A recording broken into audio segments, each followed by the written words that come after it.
በዚህ ኮተን ቴፕ አፕሊኬተር እንዴት ነው የምታጸዱት የሚለውን በደንብ ላሳያችሁ።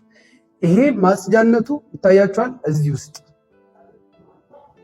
ውስጥ ያለን ቆሻሻ ታያችኋል።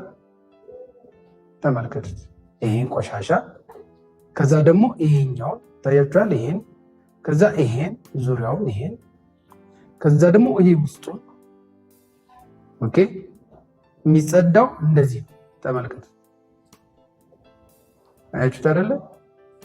ከዛ ደግሞ ይሄ ዙሪያው ውስጥ እዚህ ጋር አይገባም። ስታጸዱ እንደዚህ አትግቡ።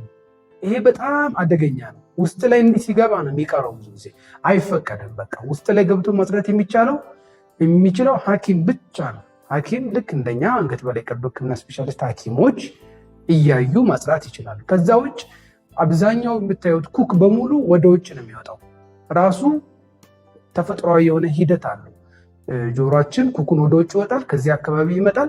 እንደዚህ ነው ማጽዳት ያለብን። ታያችኋል። ልክ እንደዚህ በቃ እዚህ ውስጥ ገብተን ደግሞ ልክ እንደዚህ እያደረግን ነው የምናጸዳው።